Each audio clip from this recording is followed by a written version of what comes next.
야고보서 5장 10절과 11절 두 절 말씀을 읽도록 하겠습니다. 우리 같이 함께 봉독하겠습니다. 10절과 11절 말씀입니다. 읽겠습니다. 시작. 형제들아, 주의 이름으로 말한 선지자들을 고난과 오래 참음의 본으로 삼으라. 보라, 인내하는 자를 우리가 복되다 하나니 너희가 욥의 인내를 들었고 주께서 주신 결말을 보았거니와 주는 가장 자비하시고 긍휼히 여기시는 이시니라. 아멘. 여러분, 1971년부터 1993년까지 초, 중, 고등학교에서 실시했던 체력장을 기억하실 것입니다. 체력장은 초, 중, 고등학교 때에 상급 학교에 진학하기 위해서 필수적으로 거쳐야 했던 체력 검사 제도였습니다. 이 제도가 폐지된 것은 그 오래 달리기를 하던 학생이 숨지는 사고가 발생하면서부터였습니다. 체력장 폐지론이 일었고 그 이후 학교의 자율에 맡겼다가 부작용이 속출하자 결국 폐지된 것입니다. 그런데 저 역시 이 체력장 하면 떠오르는 것은 오래 달리기 종목이었습니다. 저는 달리기 단거리는 한 14초대여서 비교적 이제 빠른 편이었었는데요. 오래 달리기는 아주 쥐약이었습니다. 그래서 오랫동안 많이 달려본 경험이 없었고 그렇기 때문에 지구력이 좀 많이 약했죠. 100m가 아닌 1000m를 1km를 달리기에는 저는 아주 역부족이었습니다. 그래서 중학교 때 이제 기억이 나는데 체력장을 이제 실시했습니다. 총성이 딱 울렸죠. 출발하는 이제 총성이 울렸는데 처음에 이제 선두를 치고 나갔습니다. 선두를 치고 나가면 어떻게 됩니까? 나중에는 꼴찌로 들어오게 되죠. 이렇게 체력 안배를 잘 못했기 때문에 꼴찌로 들어오는데 제가 그렇게 했습니다. 처음에는 1등으로 출발해서 의기양양히 갔는데 몇 바퀴 돌다 보니까 힘이 딸리고 가슴이 막 이렇게 터질 것 같아가지고 견딜 수가 없는 것입니다. 다리도 지날 것 같고 해서. 그러다가 결국은 꼴찌로 겨우겨우 들어왔던 기억이 납니다. 얼마나 창피했던지 모릅니다. 그래서 그 다음부터는 1000m 달리기를 한다고 하면 긴장부터 했던 이런 기억이 새롭습니다. 여러분, 오늘 말씀에도 오래 달리기와 같은 장기 개념의 단어가 등장합니다. 그것은 오래 참음과 인내라는 단어입니다. 이 오래 참음과 인내는 교회 다니게 되면 신앙생활 할 때부터 귀에 따갑도록 듣는 단어입니다. 언제 듣느냐? 먼저는 기독교의 사랑을 이야기할 때 듣게 됩니다. 사랑은 오래 참고 라고 하죠. 이 말씀이 고린도전서 13장에 기록되어 있죠. 그렇듯이 오래 참는 모습을 보아서 그것이 참된 사랑임을 보여줄 수 있다는 것입니다. 또한 인내는 소망과도 결부되어 사용됩니다. 로마서 5장 4절에는 이런 말씀이 있죠. 인내는 연단은 소망을 이루는 줄 알미로다 라는 말씀입니다.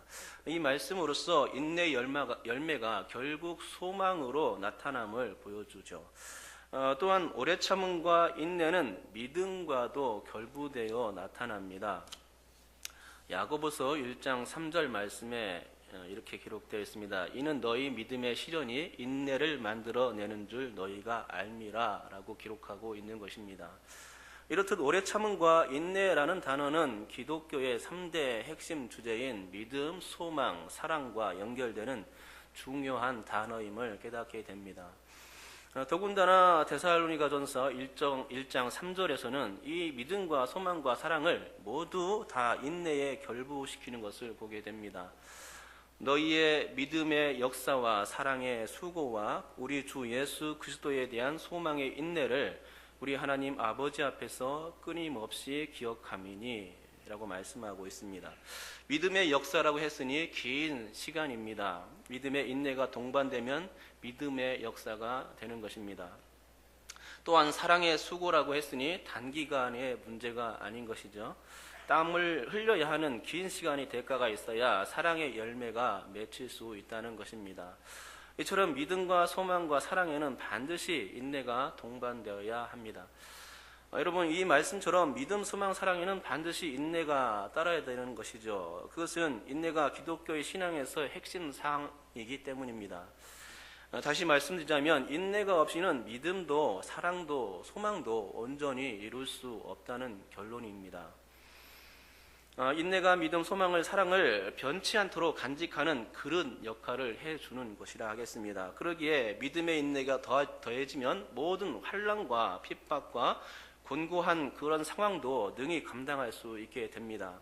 믿음의 인내가 더해질 때 변절하지 않고 신앙을 지키고 예수 때문에 순교도 할 수 있는 신실한 성도가 될 수 있는 것입니다. 그렇다면 소망의 인내가 더해지면 어떻게 되겠습니까?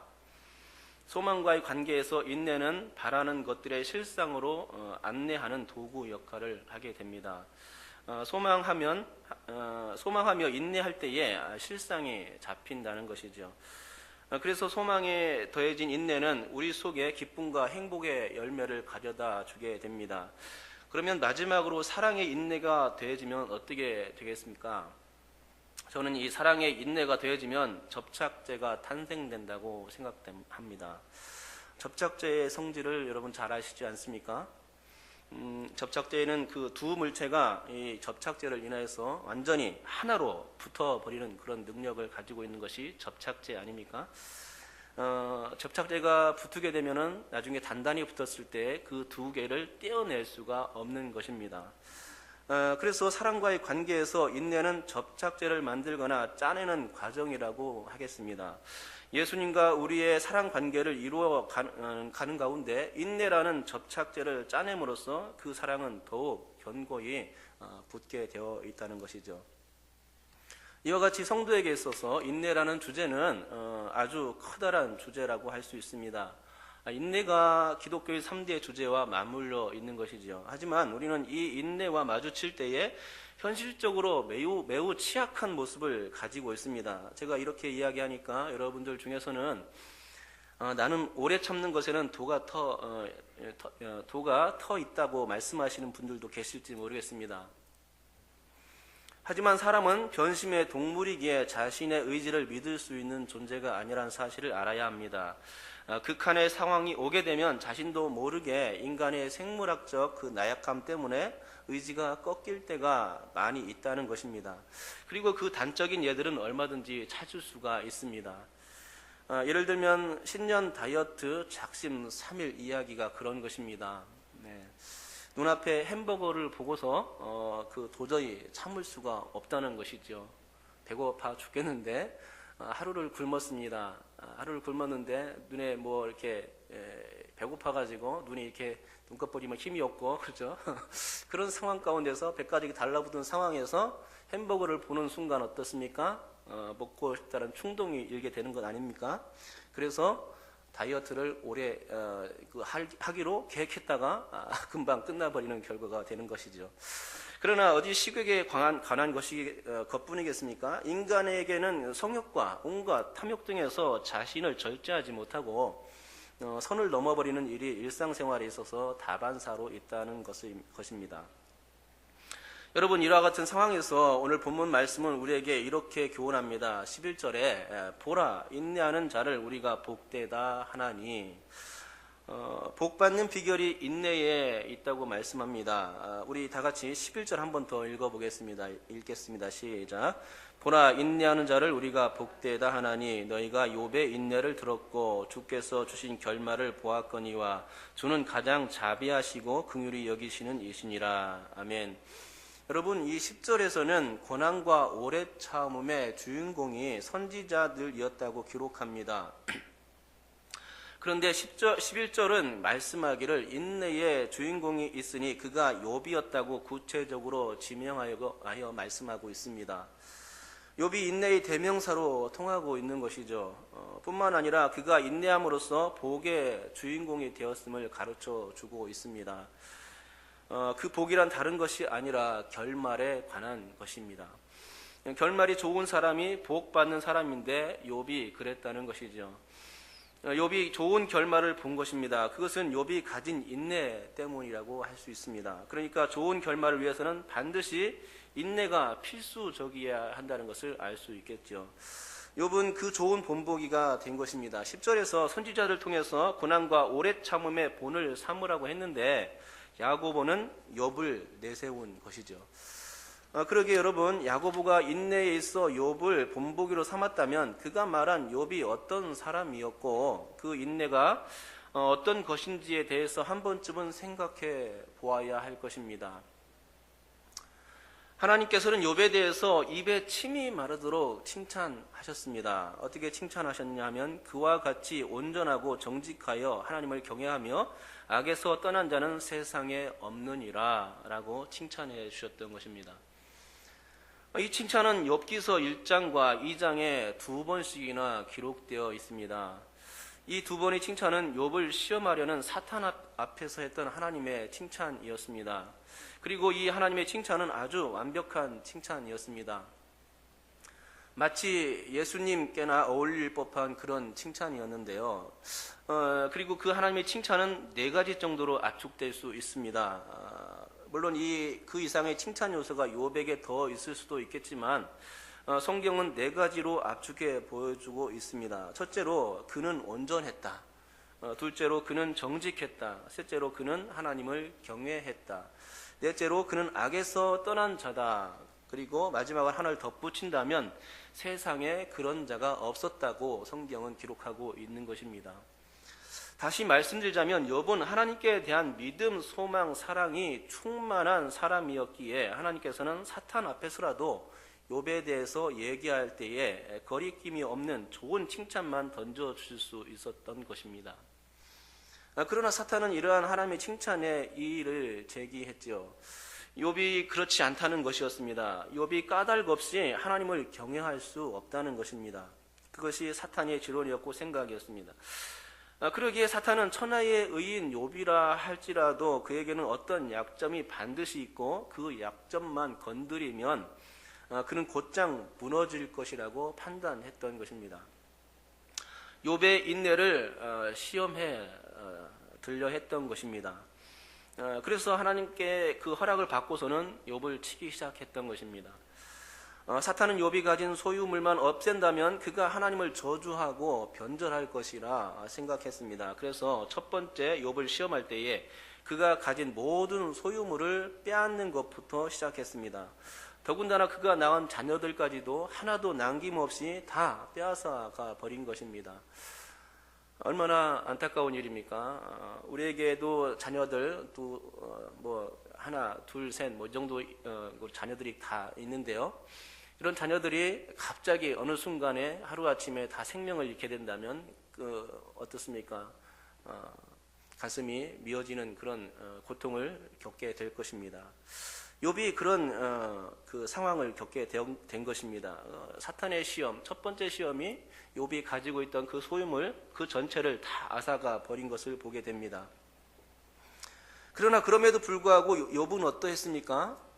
욥의 말을 들어보시기 바랍니다. 이르되 내가 모태에서 알몸으로 나와 싸운즉 또한 알몸이 그리로 돌아가올지라 주신 이도 여호와시요 거두신 이도 여호와시오니 여호와의 이름이 찬송을 받을지니이다 하고 이 모든 일에 욥이 범죄하지 아니하고 하나님을 향하여 원망하지 아니하니라. 자식들이 죽어나가는 가운데서 이러한 신앙의 고백을 드릴 수 있었던 것입니다. 시험 앞에 고난 앞에 욥의 오래 참음의 믿음의 진가를 그때 발휘하게 된 것입니다. 어찌 자신의 소유물이 사라지는 장면을 보면서 불평을 늘어놓지 않을 사람이 있겠습니까? 어찌 자신이 애지중지하는 자녀들이 하나둘 죽어가는 모습을 보면서 하늘을 원망하지 않을 수 있겠습니까? 그러나 욥은 주신 이도 여호와시요 거두신 이도 여호와시라고 고백하면서 하나님을 향하여 원망을 하지 않았다는 것입니다. 여러분, 이 욥의 믿음과 인내가 여러분의 것이 되기를 축복합니다. 여러분, 하나님께서 욥을 시험하는 것에 실패한 사탄에게 하신 말씀이 있습니다. 그것은 욥의 인내에 관한 것인데 하나님은 이렇게 말씀하셨습니다. 뇌가 나를 충동하여 까닭 없이 그를 치게 하였어도 그가 여전히 자기의 온전함을 굳게 지켰느니라. 이런 칭찬을 들을 수 있길 바랍니다. 하나님께서 사탄에게 말씀하시길 욥이 여전히 자기의 온전함을 지켰다고 말씀하신 것입니다. 고난 가운데서 오래 참는 믿음이 욥에게 있었다는 것입니다. 그러기에 욥에게 있어서 여전히라는 말은 그가 가진 인내였다고 말씀드릴 수가 있을 것이겠죠. 여러분, 하지만 욥의 인내를 여전히라고 하나님은 표현해 주셨지만 욥에 대한 사탄의 시험은 그것으로 일단락되지 않았습니다. 바로 그것이 문제였습니다. 열에 바친 사탄이 욥의 생명까지는 아니어도 그의 몸을 상하게 한 것입니다. 사탄이 하나님의 허락을 받고 욥의 뼈와 살을 치기 시작했습니다. 사탄이 욥을 치니 욥이 발바닥부터 정수리까지 종기가 나게 되었고 고통과 고난의 시간을 보내게 됩니다. 그리고 그런 상황의 연속이 언제까지나 계속되었고 욥기서 2장의 시험이 42장까지 쓰여지게 되는 원인이 되었던 것입니다. 심지어 몸에 닥친 심한 질병의 시험 가운데 가장 위로를 주어야 할 아내조차도 하나님을 욕하고 죽으라고 말할 정도였습니다. 그의 절친한 친구 3명조차도 욥이 죄가 있기 때문에 그러한 고난이 찾아온 것이라 말함으로써 욥의 근심은 더해졌음을 보게 됩니다. 여러분, 그런데 정말 욥이 그의 아내의 말처럼 하나님을 욕하고 죽었더라면 어떻게 되었겠습니까? 그렇게 되었다면 오늘 말씀과 같이 주께서 주신 결말을 보지는 못했다는 것이죠. 뿐만 아니라 인내를 통하여 여호와의 경외함을 굳건히 지킬 수 있었기에 욥이 인내의 대명사로 언급될 수 있었는데, 만일 인내하지 못했다면 욥에 대한 성경의 평가는 아주 냉정했을 것이라 생각되는 것이죠. 그러기에 저는 여기서 욥의 인내의 과정이 마라톤과 같다고 말씀드리고자 합니다. 인내라는 것은 단거리 경주처럼 쉽사리 결정나는 문제가 아니기에 마라톤인 것입니다. 그리고 마라토너가 인내하여 끝까지 경주할 수 있는 것은 마라토너스 하이 때문이라고 말씀드릴 수 있겠습니다. 오늘 설교 제목이죠. 그러면 마라토너스 하이가 무슨 말씀인가? 무슨 뜻인가? 이 이야기는 황농문 씨가 지은 몰입이라는 책에서 나오는 이야기입니다. 마라토너스 하이라는 현상은 마라톤을 하다 보면 지극히 힘든 상태를 경험하게 되는 지점이 있다는 것입니다. 그런데 이 고비를 넘기면 다시 충만한 자신감과 힘이 생겨서 계속 달릴 수 있다는 그런 이론입니다. 그러면 어떻게 해서 극도로 지친 마라토너에게 자신감뿐만 아니라 힘이 생길 수가 있는 것이겠는가?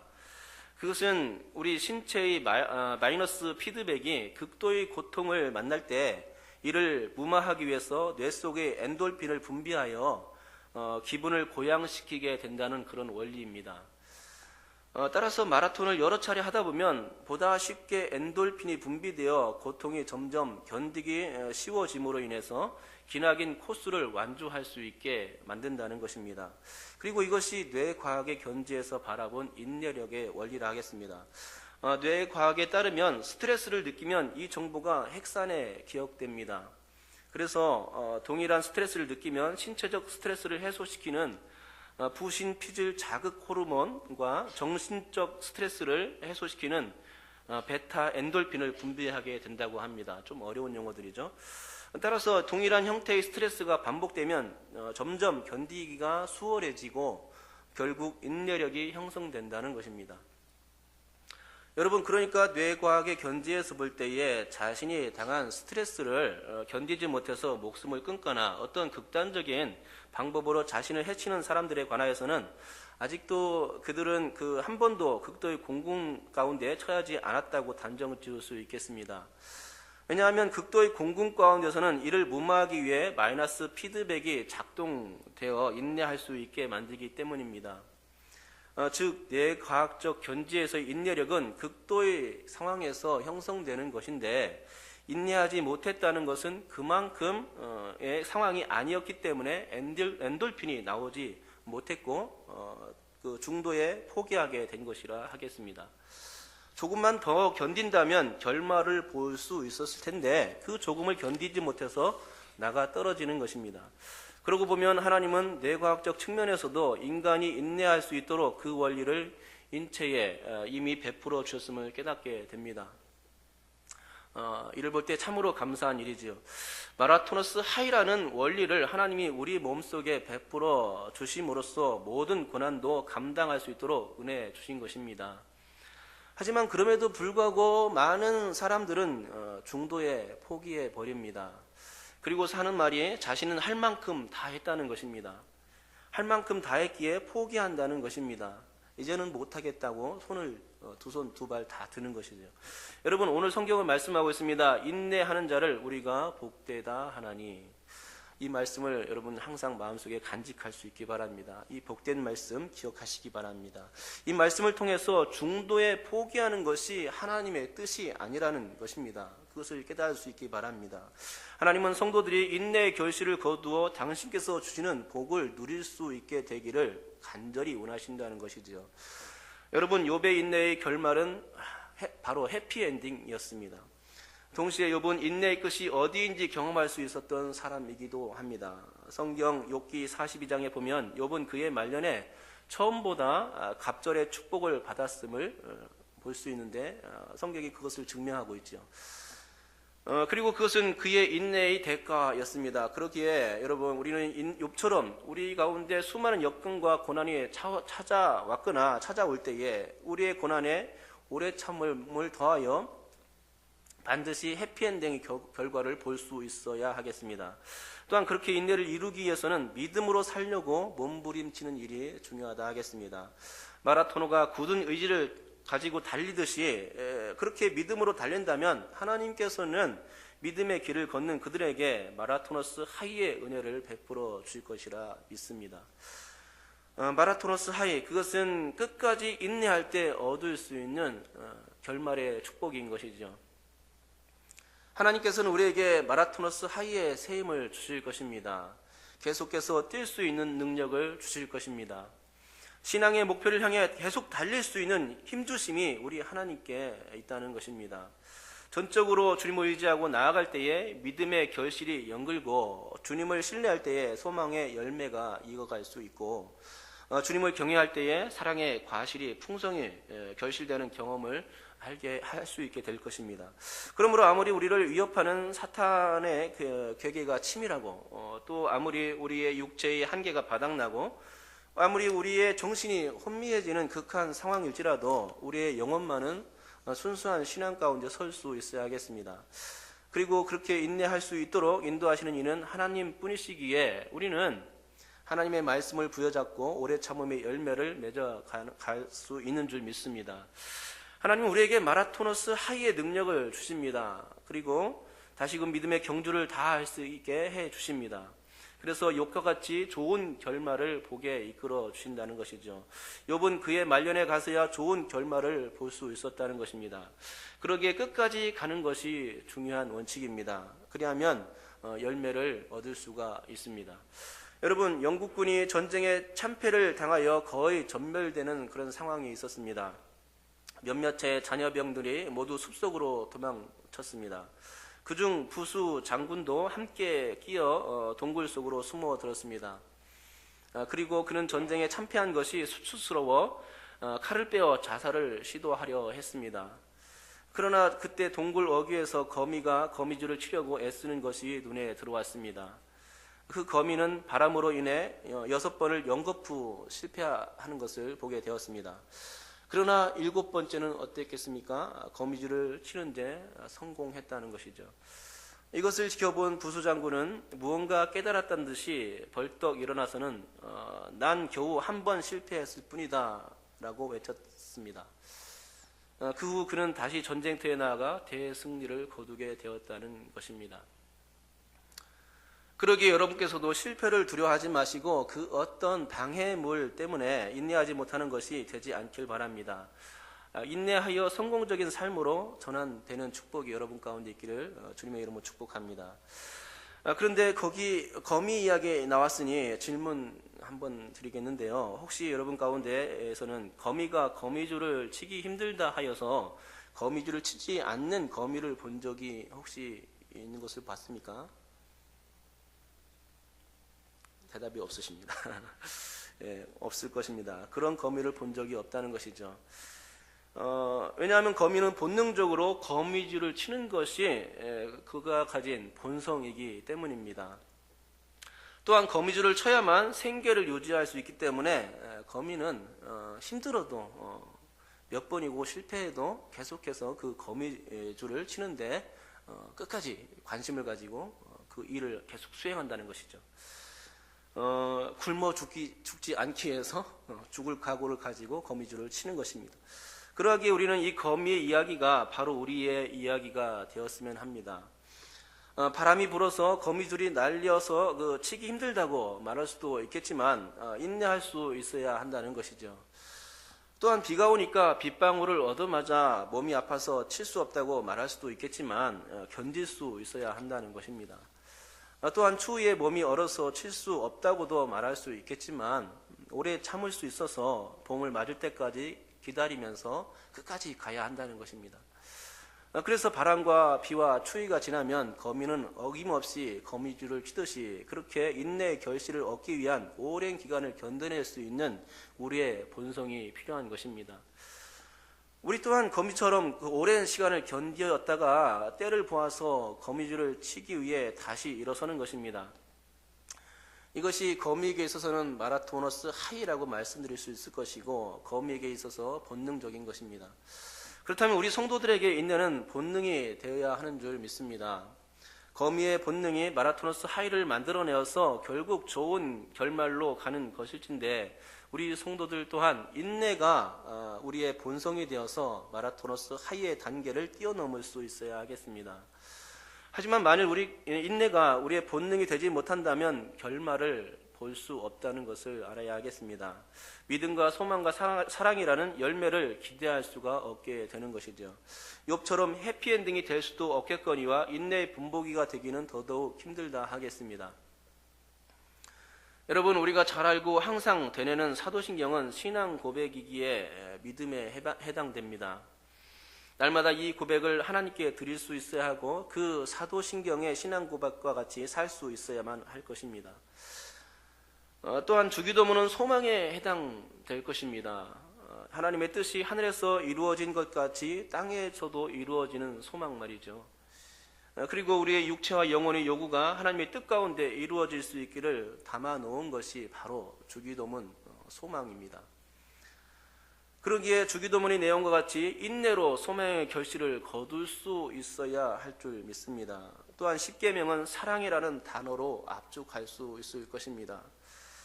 하나님께 대한 사랑과 이웃에 대한 사랑이 바로 십계명의 요약인 것이죠. 그래서 사랑의 관계를 유지하고 하나님의 뜻을 이루기 위해서는 부단히 그 십계명 한 계명 한 계명을 이루는 그런 인내가 필요하다는 것입니다. 주님은 내 계명을 지키는 자라야 나를 사랑하는 자라고 말씀하지 않았습니까? 주님을 사랑한다면 계명을 지켜야 하는 것입니다. 말씀대로 순종하는 삶, 그런 삶이 있을 때에 주님은 우리를 사랑하실 수가 있습니다. 그러기에 사도신경은 믿음을 지키고자 하는 것이며 주기도문은 소망을 이루고자 하는 것이며 십계명은 사랑을 실천하고자 하는 것인 줄 우리는 알아야 합니다. 그래서 이 세 가지는 인내와 짝꿍을 이룬다 하겠습니다. 여러분, 세계적인 피겨스케이팅 선수 김연아가 써놓은 글에 이런 글이 있습니다. 99도까지 열심히 온도를 올려놓아도 마지막 1도를 넘기지 못하면 영원히 물은 끓지 않는다. 물을 끓이는 건 이 마지막 1도 포기하고 싶은 바로 그 순간, 그 1분을 참아내는 것입니다. 그 순간을 넘어야 다음 문이 열리게 되는 것입니다. 우리가 다 아는 이야기지만 김연아가 말하니까 더 힘이 있어 보이죠. 여러분, 바로 이 마지막 1도를 남겨놓은 지점, 포기하고 싶은 그 1분의 시간은 마라토너 하이를 경험할 수 있느냐, 경험할 수 없느냐의 바로 그 시점이라 하겠습니다. 그러기에 만약 여러분께서 힘드신 그 고비의 순간이 다가왔을 때에 하나님께서 주실 마라토너스 하이를 기억할 수 있기 바랍니다. 결말의 축복을 기대할 수 있기 바랍니다. 그 결말의 축복이 내게 올 것이라 생각한다면 인내할 수 있겠지요. 바로 그때에 마라토너스 하이가 발동되는 것이라 하겠습니다. 마라토너스 하이의 경점을 맛보는 것이 선지자들이 했던 바로 그런 믿음의 그런 모습이었죠. 신앙의 열정, 끝까지 지키고 자기의 목숨까지 내줄 수 있는 그 신앙의 열정, 주님을 배반하지 않고 변절하지 않는 그 신앙의 열정이 어디서 나왔느냐? 끝까지 참고 견디는 그 마라토너스 하이의 그 경점을 넘기는 과정에서 나왔다고 할 수 있겠습니다. 주님, 나는 주님을 사랑하니까 절대로 주님을 놓칠 수가 없습니다. 내 생명까지라도 나는 버릴 수 있습니다. 주님을 위해서라면 나는 모든 것을 할 수 있습니다. 라고 모든 믿음의 선지자들이 다 그렇게 고백했으며 그렇게 순교하며 죽어갔던 것을 우리는 보게 되는 것이죠. 김연아가 포기하고 싶은 일분을 우리는 견뎌낼 수 있어야 하겠지요. 세계적인 피겨 스케이팅 선수로 그녀가 인정받았는데 어찌 그 결과만 보고 그녀를 판단할 수 있겠습니까? 수많은 시행착오를 거쳐서 많은 그 노력을 한 결과로서 세계적인 피겨 선수가 된 것이 아니겠습니까? 그 고통을 참고 견디며 인내하는 과정이 분명히 있었다는 것입니다. 그러기에 마지막 일도를 견뎌내야 한다고 김연아가 이렇게 자신의 글에서 얘기할 수 있었던 것이죠. 자기의 경험에서 우러나온 그 산 경험을 글로써 표현하니까 더욱더 우리는 그것을 그 김연아의 이야기를 더 깊이 받아들일 수 있게 된 것입니다. 여러분께서도 이러한 이 삶이 있어지기를 바랍니다. 믿음의 인내가 우리에게 필요하고 그것은 우리의 고난과 고통의 기간들을 통해서 연그러질 수 있고 그것이 결국에는 축복의 결말로 이어질 수 있다는 사실을 안다면 우리는 얼마든지 우리에게 주어진 그 많은 고통들, 고난들, 어려움들, 힘든 순간들 온전히 견뎌내고 극복해낼 수 있을 줄 믿습니다. 여러분께서도 이러한 믿음 가운데서 한 주간을 살아내고 또 한 달을 살아내고 또 1년을 살아내고 우리의 평생을 그렇게 살 수 있는 축복의 순간들을 맞이하시고 주님께서 우리를 인정해 주시는 그 귀한 삶이 생명으로 이어지는 그 귀한 삶이 여러분 가운데 충만하시기를 주님의 이름으로 축복합니다. 잠깐 기도하겠습니다. 하나님 아버지 감사합니다. 오늘 또 말씀을 들었습니다. 마라토너스 하이라는 말씀 제목을 가지고 설교를 들었는데 하나님 아버지 우리에게 주시는 은혜가 있는 줄 믿습니다. 주님, 우리가 신앙생활을 할 때 정말로 포기하고 싶은 때가 얼마나 많습니까? 하나님, 신앙의 문제에 있어서 또 사회생활을 하면서 또 가족 간의 문제에 있어서 하나님 포기하고 싶은 때가 너무나 많고 힘든 그 경점이 너무나 많습니다. 하지만 하나님 아버지 우리가 그때에 어떻게 해야 되겠습니까? 사랑과 믿음과 소망의 열매를 맺어야 하겠는데 그때에 우리가 어떻게 해야 하겠습니까? 주님 우리의 지혜를 가르쳐 주시옵소서. 하나님 아버지 그리고 견뎌낼 수 있게 하여 주시옵소서. 포기하지 않게 하여 주시옵소서. 믿음의 열정을 가지고 달려나갈 수 있게 도와주시옵소서. 하나님께서 함께해 주신다면 우리에게 주신 믿음의 경주를 우리는 다 할 수 있을 줄 믿습니다. 그리고 주님께서 주신 결말의 복을 욥이 그리 누렸던 그 복된 결말을 우리가 누릴 수 있게 될 줄 믿습니다. 주여 우리가 그런 복을 취할 수 있게 도와주시옵소서. 믿음의 열매, 오래 참음의 열매를 맺어갈 수 있는 우리의 삶, 귀한 삶이 되게 하여 주시옵소서. 감사드리며 예수님의 이름으로 기도드립니다. 아멘. 우리 찬송가 384장